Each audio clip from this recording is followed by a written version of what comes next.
Welcome back to the Enlightened Misfits podcast. I am your host, Lauren. In today's episode, I have Brittany. She is a spiritual psychology coach. Welcome, Brittany. I'm so happy to have you here with us. Thank you so much, Lauren, for this opportunity. Super excited to chat with you and just kind of start diving in. Thank you. Yes, of course. So, kind of tell the listeners about who you are and a little bit about your story and to where you are today. Yeah, absolutely. So my name is Brittany McCauley. I'm a creativity and spiritual psychology coach, and I help journal-loving spiritual women heal heartbreak and reclaim power in their relationships, but also every other area of life because it's all connected. I do this through deep inner work, trauma healing, and reinstating creative authority.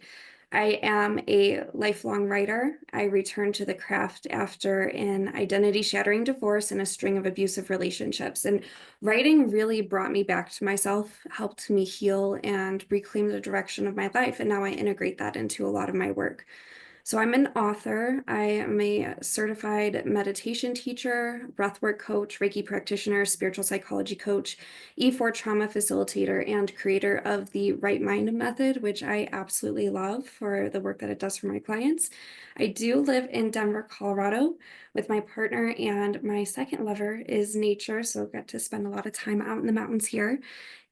Yeah, so really truly my story, like I said, I've been a lifelong writer.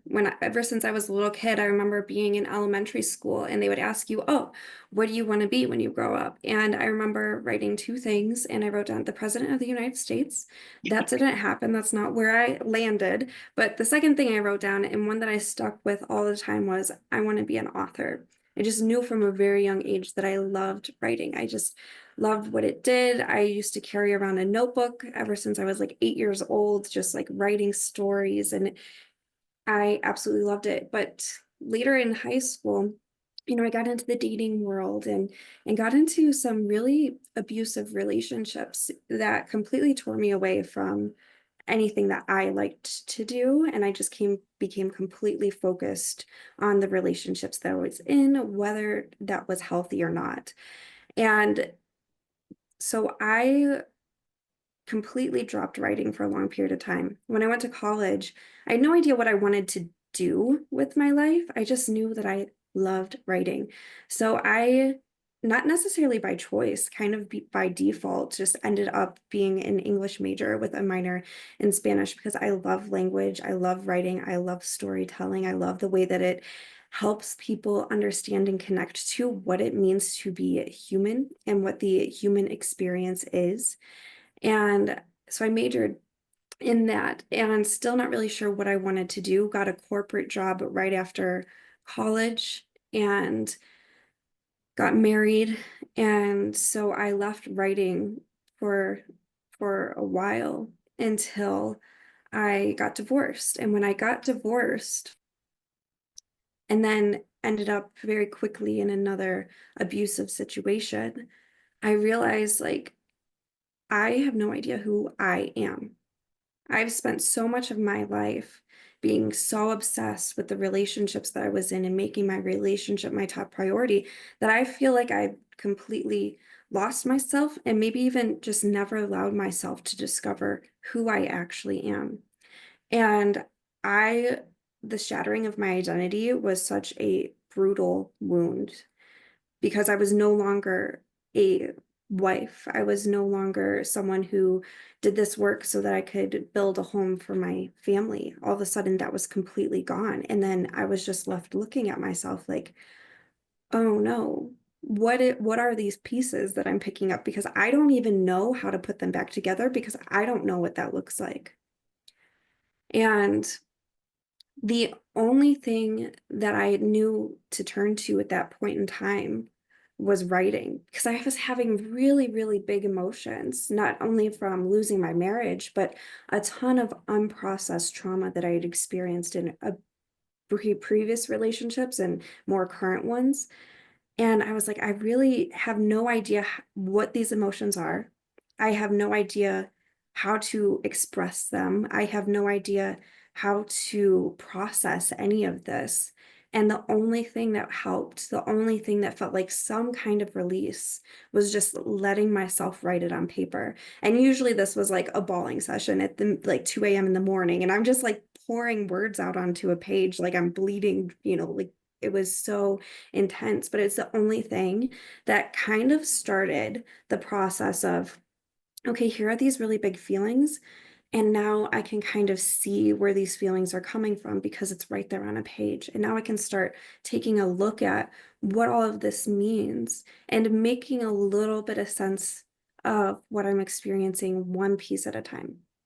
And once I started doing that, I realized like I can use this as a way to figure out who I am. I joined a lot of writing groups. I've been since college in so many different organizations and workshops and retreats specifically around writing. And it really helped me start building a community after I felt like I had no one to turn to, no one who would understand. And one of the most beautiful things was I would write I was in the most vulnerable moment of my life and I would write about it. And then like still kudos to me for taking that and sharing it and being even more vulnerable. At that point, it was just like, what do I have to lose, right? Like I'm already at what feels like the lowest point. Here's my vulnerability. And I'm just gonna blah, like throw it out there and just see what lands.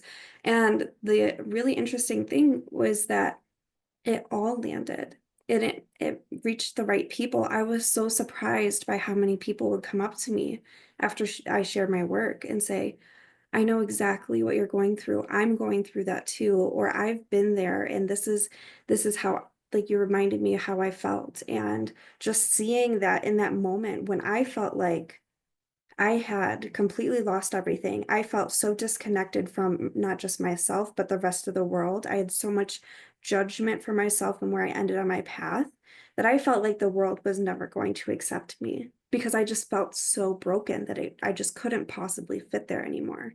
And when I expressed that, and what happened was the world kind of gave me a big hug and was like, no, I feel you, and you are accepted here.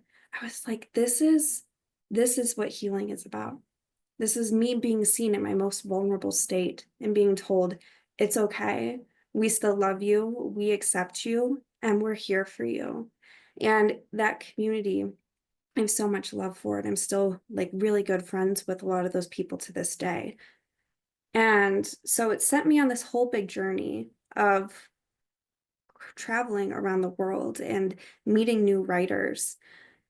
And I did spend a lot of time as a nomad. I was like, I don't really know. I'm still figuring myself out. I'm learning how to do that. And I don't know where I want to do that. So I let myself do it from anywhere. And I, met so many amazing people that way.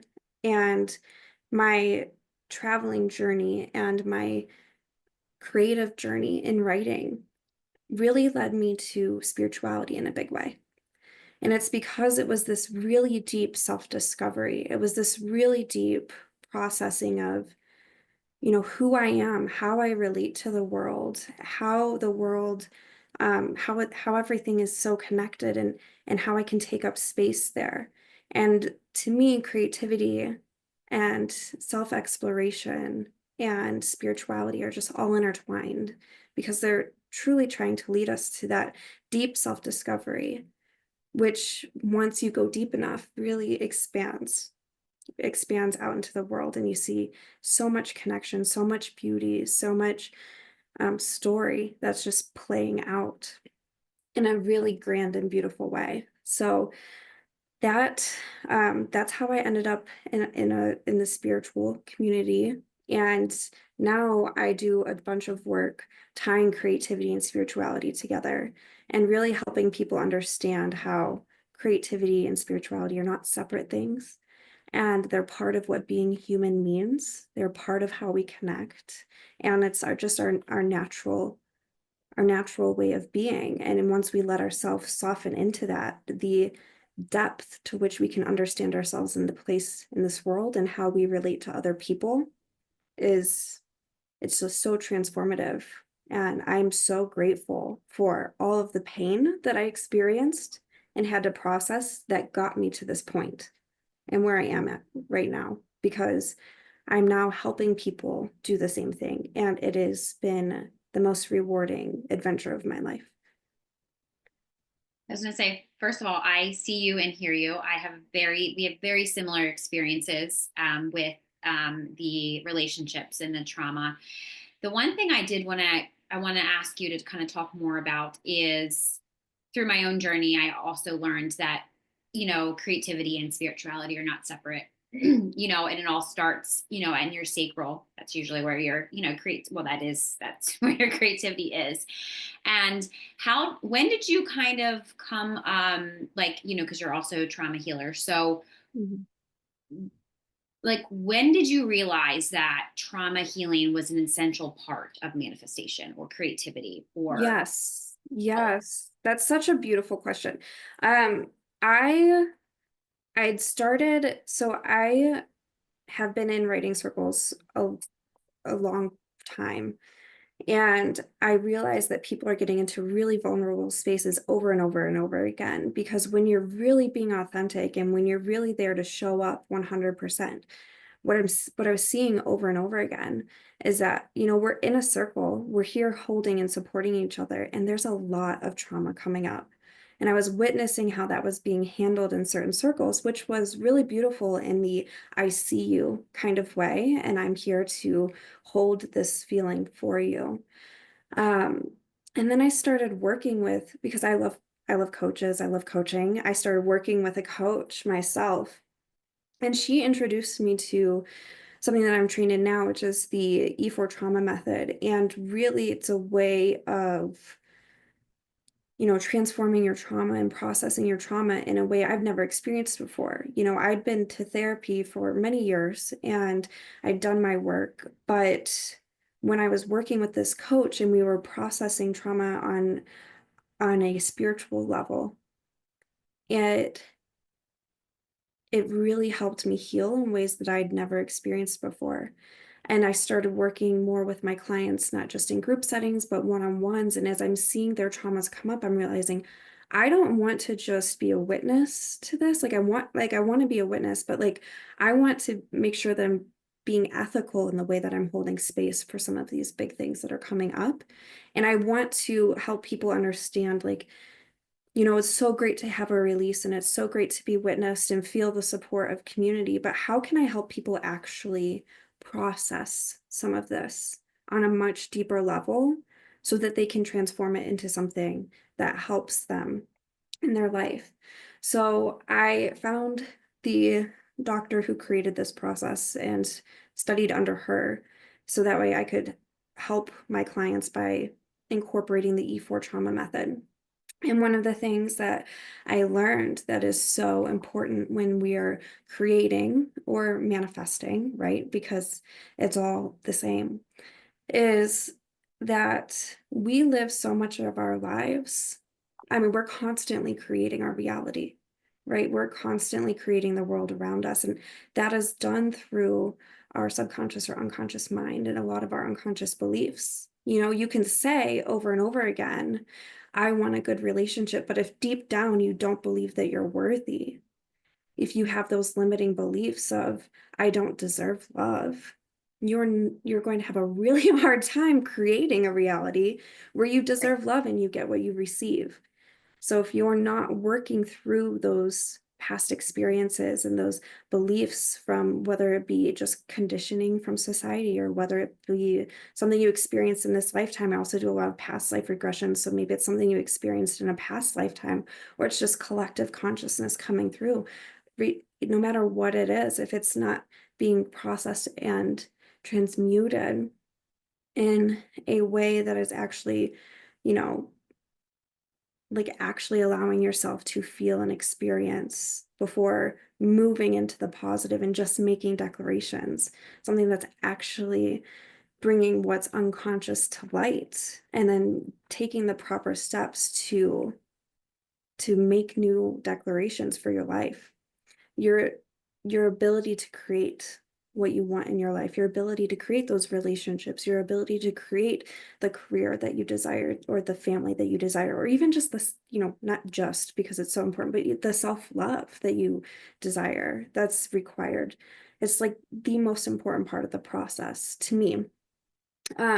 Because we can manifest all day long, but if we're not aware of what we're actually manifesting on a subconscious or unconscious level, then we might not see the results that we actually want because we're limited in our ability, because we have this fog that's kind of that we're creating through that needs to be removed.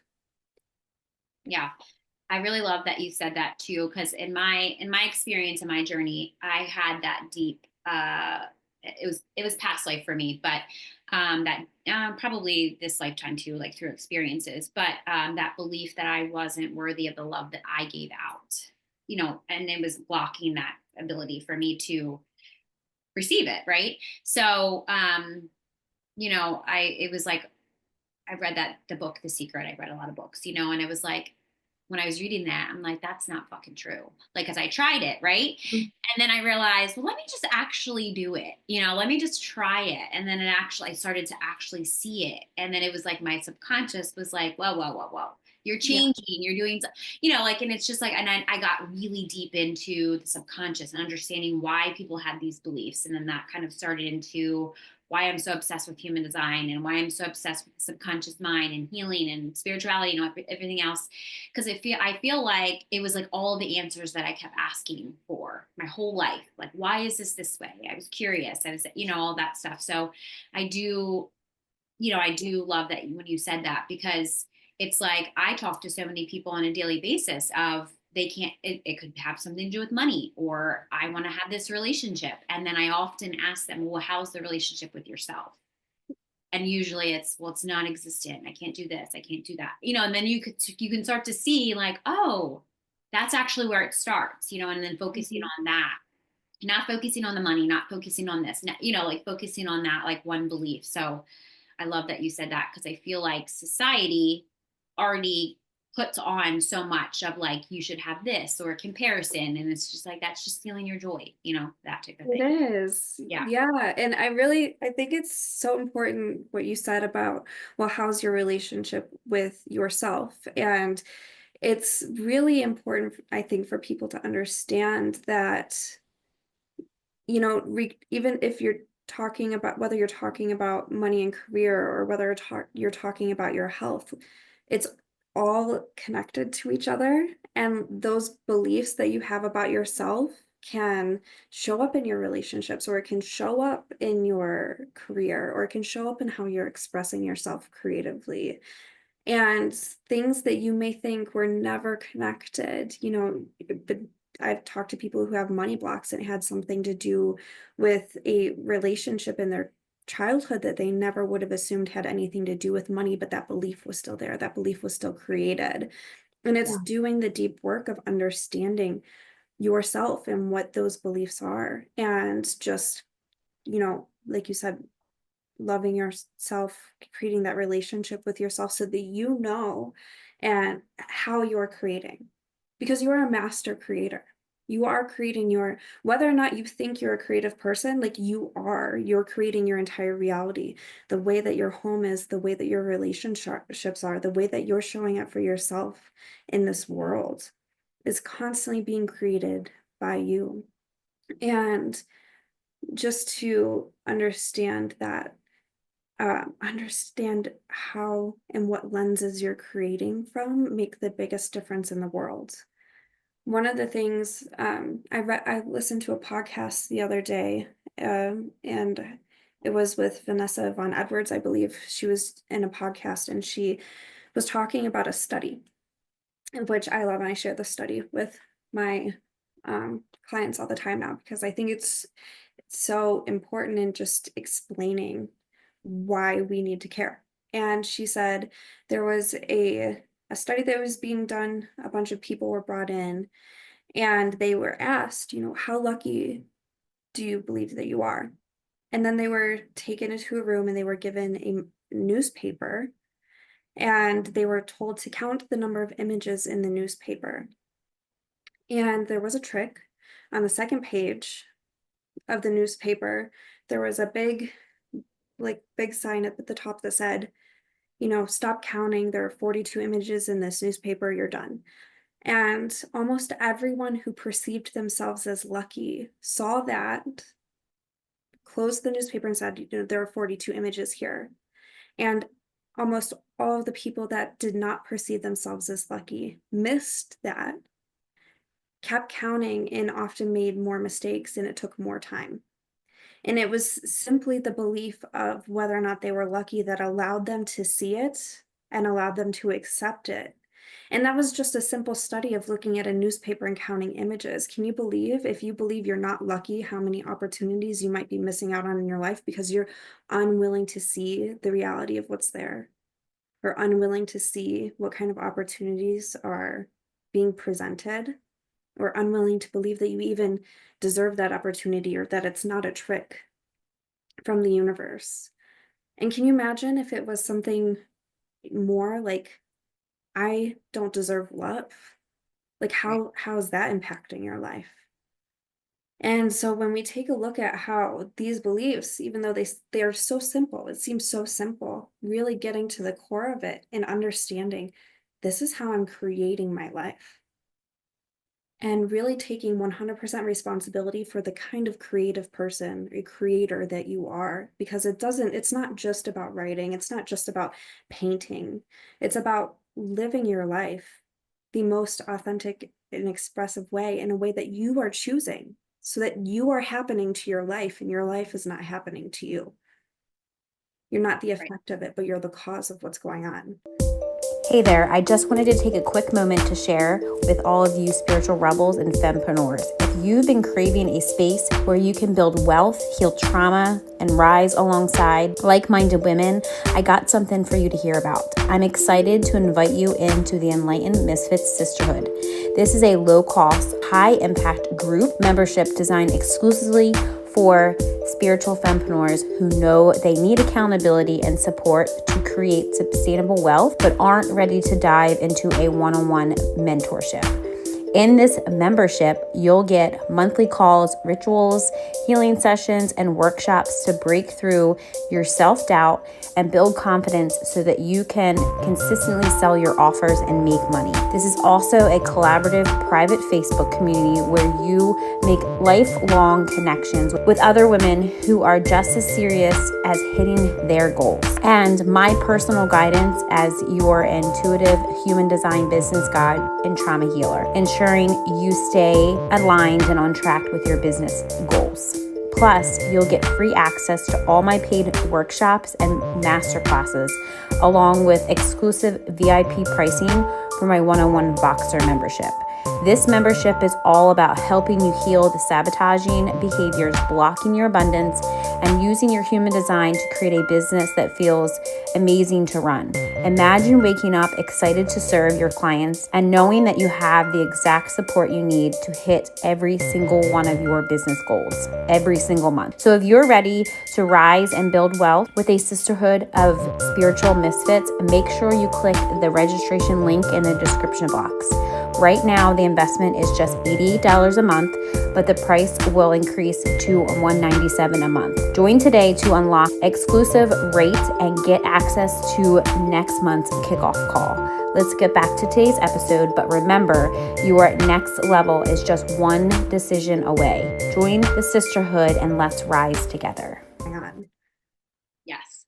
And I know I just love this conversation, but I know that people listening, it could be very triggering. And I do want to say that I always say this. People say, well, how do you deal with when, you trigger people? And I said, well, I have enough awareness now that it has nothing to do with me. Before, sure, I wouldn't want to trigger people. I had to understand what people pleasing was. Of course I want everybody to like me, but I have to accept the fact that not everybody's going to like me, right? So Yeah. your what you just explained is literally to that T. Like, I don't think people have. I'm happy to see now more people are self-aware. They're becoming more self-aware, I should say, to look at themselves. And there's just been a couple instances in my personal life that I'm starting to actually have the opportunity to let people just be who they are, especially family members, of just accepting who they are and not trying to. I don't want to say I would try to change them. I think I just tried to like help them be better, because I can see it. But then just honoring that maybe that's not just not what it's for them, right? Yeah. And um, because often it's like when you're self-aware, you can kind of see, oh, I can help them, and you can kind of get yourself into a little bit of a problem when it comes to family members, right? Oh, yeah, absolutely. Yeah, but going back to what you said about you're the creator of your own reality. I feel like until you're willing to accept that, I don't Mhm. think that you'll be able to see that. It was Mhm. and my same thing, my darkest, lowest moment of my life, and I blamed everybody else for my shit. Everybody. It was my parents' fault. It was my ex-husband's fault.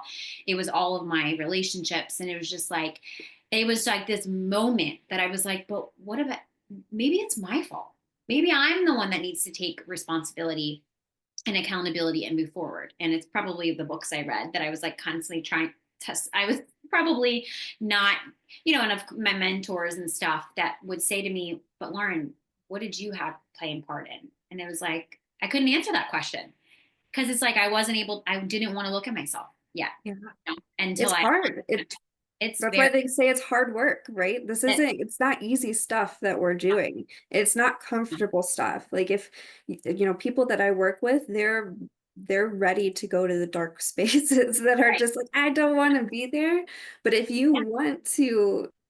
you want to make the kind of transformation that you say you want to make, right, going there is a requirement.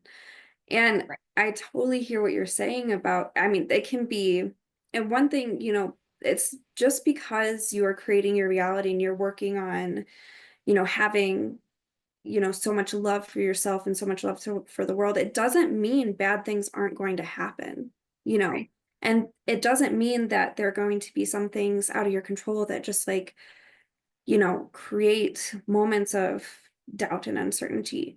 But mhm, it's not your responsibility, I guess, what happens to you, but it's 100% your responsibility what happens within you, what happens, right, what decisions you're making on a soul level, and and it completely can change the outcome of what you're experiencing and what you're seeing in the world, 100%.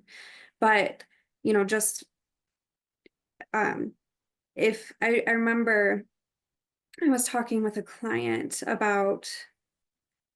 you know about some events that happened in childhood that were, she's like, I don't understand why this is sticking with me. It's not such a big thing. And then we were able to uncover things that happened even earlier in her life that would have made her more, I don't know if, I don't think like sensitive is necessarily the right word, but it made that other event stick out even bigger to her. And I was like, people who may not have had the same beliefs as you or the same experiences as you may have encountered that situation and it just, they didn't even pay attention to it. It didn't affect them at all. But because of the way that you're experiencing the world in that moment, it hit you much harder and much deeper.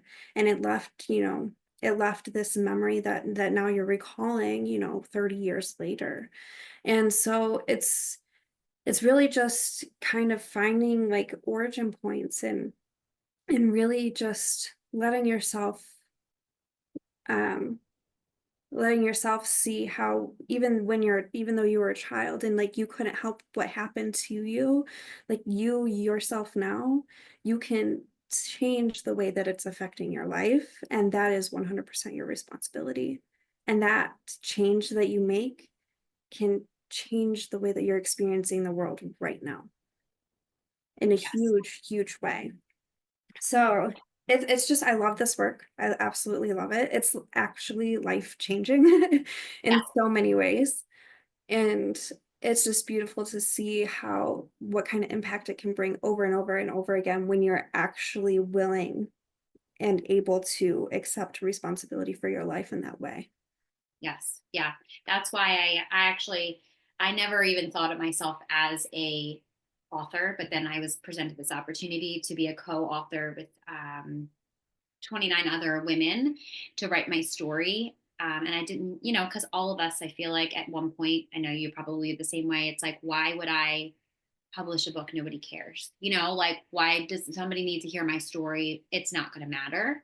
That whole thing, you know, obviously now I know it does, but Yeah. you know, like, but at that time when I was presented with an opportunity, I would always tell myself, I was really bad at writing. I was really bad at reading. You know, I liked other things. You know, I probably, now I don't tell myself that, but it's like, you know, I did. And then, you know, realizing that was an old belief. It was something that, you know, I write and do things, create different. Like I love doing videos, you know, I'm a speaker. I speak it more than actually can sit down and write it. I can do both, but I would rather just get on video and speak it versus make like a copy, like a, you know, writing a post. It comes across different. I feel like, you know, sometimes it's a challenge. It can be a challenge when I have to sit and write it, you know, but now it's like, there's just so many other tools that can help me do both. But, yeah, same thing. I actually published this and it must have been a download or when I was just writing, maybe I heard it from somewhere, maybe inspiration from something, but I said that, you know, what happened to you is not your fault, but healing is your responsibility. And that took me along my journey because of my belief, my belief of this is everybody else's fault, not mine. It was that victim mindset. And that's why it's like so ingrained in what I do too, because I remember being there.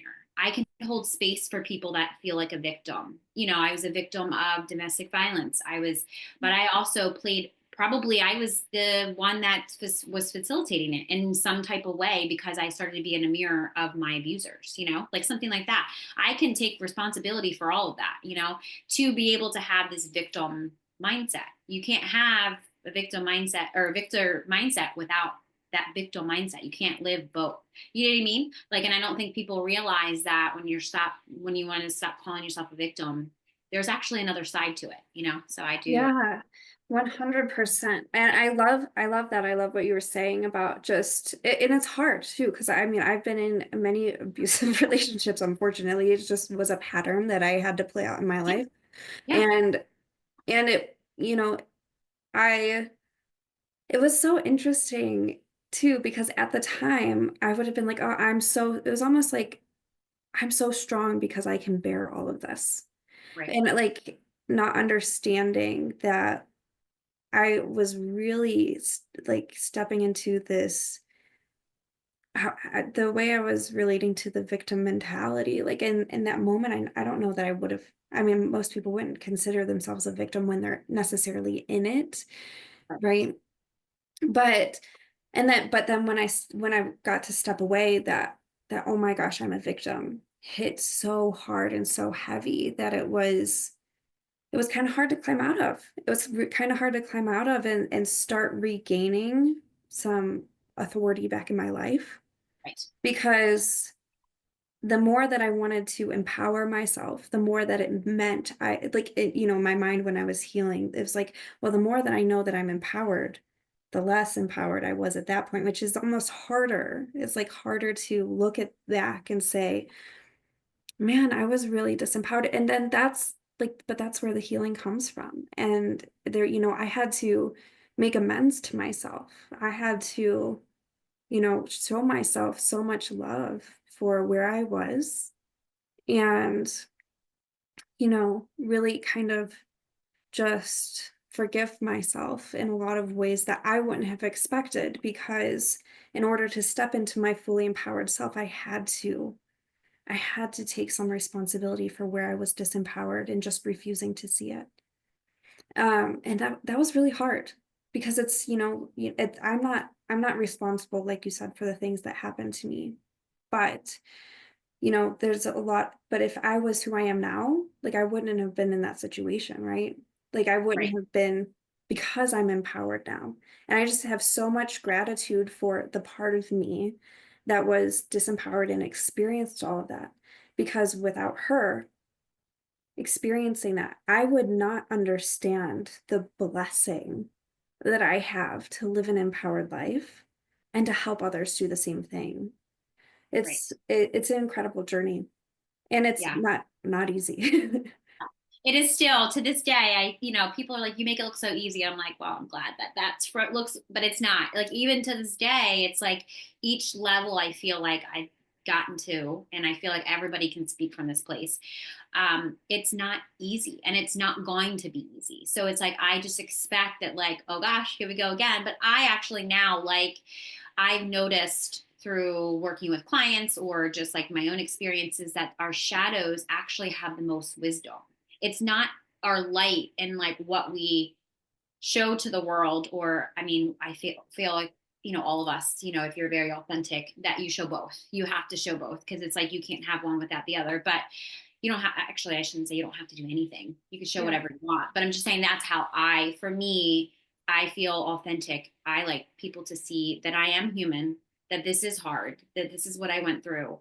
This is how you can do it. Do it, use this, don't use this. This is, like advice that I used, or there's so many other tools you can use, right? But it's, at the end of the day, when people ask me, how do you want your life to feel? I want my life to feel easy, because us as humans just make life so much difficult. And I feel like if I can just tell myself that life should be a little easier, then maybe I actually will start to not make my life so hard, like, because I feel like us as humans, our egos like to make things a little bit difficult for us, We do. I mean, if one of our core beliefs is like life is hard, like it's gonna keep showing up that Right. way. Like that's, Yeah. it just is.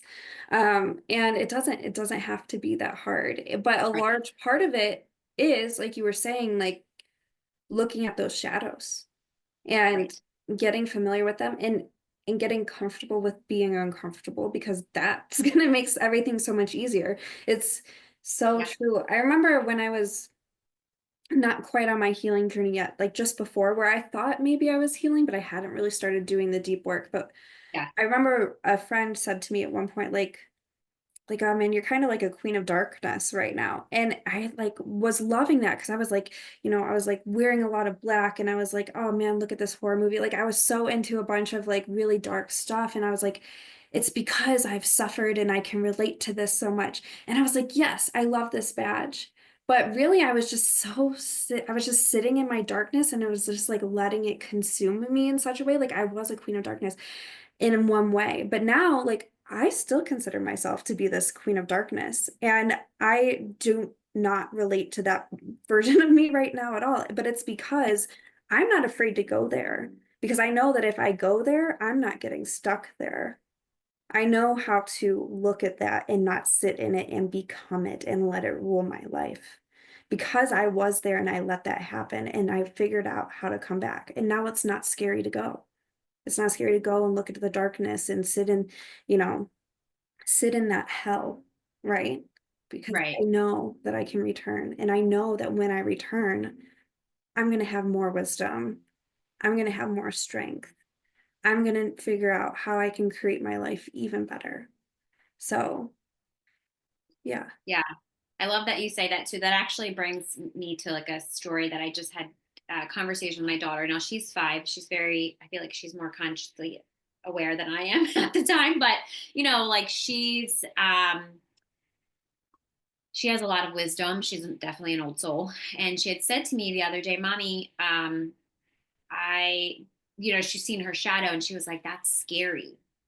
And like immediately I was like, no, your shadow, I don't think I said no, because I didn't invalidate her feeling of being scary, but it was something along the lines of, I was trying to help her realize that everything has a shadow, even you have a shadow. And she was having some nightmares, with all this eclipse energy, I'm sure. And she would come in my room and she would say that I had a nightmare, and I would ask her like what it was, and it was like, something scary. I would validate the feeling of being scary, but I think she's starting to realize that even though that feels scary, it doesn't necessarily mean that that needs to be that story. Yeah. And it was literally, and I guess I didn't really know what I was trying to kind of help her understand until you literally just said that. So that's why I was like, oh, Oh, good. actually, I'm like, Yeah. that actually helped because I didn't really know what I was trying to help her understand besides validating it. Yes, this is scary. And I feel like that validation piece is huge, especially with my own journey and, with what I wanted my parents to do, or just validate that you have that feeling and that's okay. But this is how you can look at it. This is a different perspective because it's really just perspective, right? Like, what is a different perspective of things can feel scary? You can feel, you know, fear. You're going to feel that. That's normal, like a normal thing, like putting your hand on a hot stove. Like, you should feel scared to do that. So you don't continue to keep doing that. Like, so that type of fear. But it's like when it comes to holding us back or, giving our power away or something like that, that is where you have to understand. Obviously she's not going to understand that, but being 5, but I feel like that instilling that, like, yes, that is scary. Yes, your shadow can feel scary, but that doesn't mean that you can't get knowledge and wisdom from that. So yeah, thank you. Yeah, that is really beautiful. And I wish that, I would have had a parent telling me when I was younger that like it's okay to feel these big feelings and that you can actually hold it and that you can be a container for that Yeah, without it becoming you. And like I think one thing that I've really had to overcome on my spiritual journey is because my growing up, my family's pretty religious, and so it was just a lot of fear mongering in the type of community that I was in.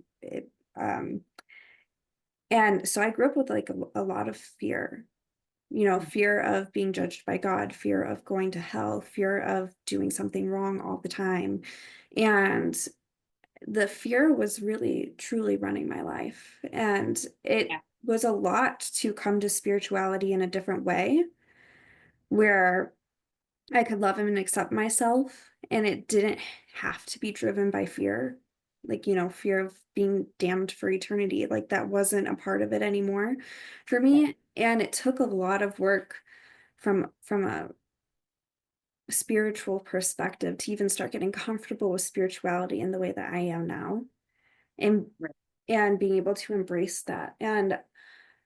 Um and now it's so beautiful because in the things that I would have growing up maybe just been like, oh my gosh, that feeling is like of the devil. It's so bad. Like I have to avoid it at all cost. And now instead of pushing it away and resisting it, I'm able to actually embrace it and embrace those feelings in a brand new way. And part of being able to transmute and overcome those really icky emotions that we don't love to have is truly just embracing them for what they are and allowing them to be what they are without judging them and putting right, stories behind them in any way.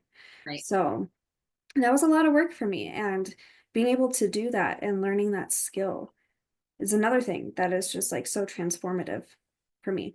Yes. Yeah, I was going to say, yeah, I grew up in a Catholic family. So I always felt like I would always question different things, because I could see, I'm like, this is about like control. This is about how fear. This is about this. This is about that. So it took me a little bit. My family probably thinks I'm so crazy. I mean, they have accepted, at least my parents have, and, my brother, but, my distant family and stuff, they're probably like, what is she doing? What is she talking about? Like this and that, like, but they don't ever, that's like everybody can have a opinion. I don't really Yeah. care, like, but I do know in the beginning, I was scared to talk about different things. I still have to censor myself a little bit around, not on my podcast or anything, but just like around family sometimes, because I'll say stuff and they'll be looking at me like, the hell are you saying? Yeah. But like that, it gets them. I'm like, I was always the conspiracy theorist in my family, and it's just like, my one of my aunt actually said she would come to me lately and she was like, all this stuff that you used to say, just randomly say, we would always be like, stop saying that. Don't do that. Don't say that. And I'm like, and she's like, but it's coming true. I'm like, because it was the truth. I wasn't saying anything that wasn't true. I was a child. How did I know, that, Yeah. So yeah, it's definitely a journey, and I'm proud that you decided to go into that journey. So yes. Yes, thank you. I'm so proud of myself too, honestly, because it was a lot. It felt like a lot to overcome. Yeah. But now it's just, again, just nothing but gratitude for that journey and having to overcome it, because I've learned so much in the process, and I feel so incredibly strong now and so incredibly sure of myself that like I wouldn't trade it for anything. Yes, yes, yes. So before we wrap up, what is like one nugget of wisdom that you can leave our listeners with? And of course, where can they find you and so they can stay connected with you? I'll also make sure that your links are in the description box if they're listening to this or watching this over on YouTube. Yeah, the main nugget of wisdom, it's something that we talked about already a little bit today, but just reiterating, you truly are a master creator. You are creating all of the time. And I just invite people to get curious about their relationship with creativity, whether that is, physically with different types of art, whether that is just with the way that they're creating their home space, whether that's with the way they're creating their relationships. Start small with really getting in touch with the part of you that is constantly creating, and just start building that relationship and let it grow. And don't be afraid of it, and just don't judge it. Truly, when we judge ourselves, we hold ourselves back so much. We stifle so much creativity. We stifle and disempower ourselves and remove us from the truth, which is that you are a powerful creator. Each and every one of us. It doesn't, there's not one single person on this planet that isn't a powerful creator. And so I just encourage you to embrace that. You can find me on Instagram. My Instagram is at Britt.McCauley, McCauley. I will have a poetry book coming out this year. It's called Half Empty, so keep an eye out for that. And I will also be opening enrollment in the next month or so for the next beta testing round for my newest program that I absolutely love, and is getting already so many results for my clients. So I would be happy to connect with you there. Please reach out, send me a message. Would love to see you. Yay. Well, thank you so much for joining us today with Britt on the Enlightened Misfits podcast. If you enjoyed today's episode, don't forget to subscribe, leave a review, and then share this episode with somebody that you feel that would gain knowledge from listening. Stay tuned for more captivating conversations in the future. I hope you have an amazing rest of your week, and I will see you next time.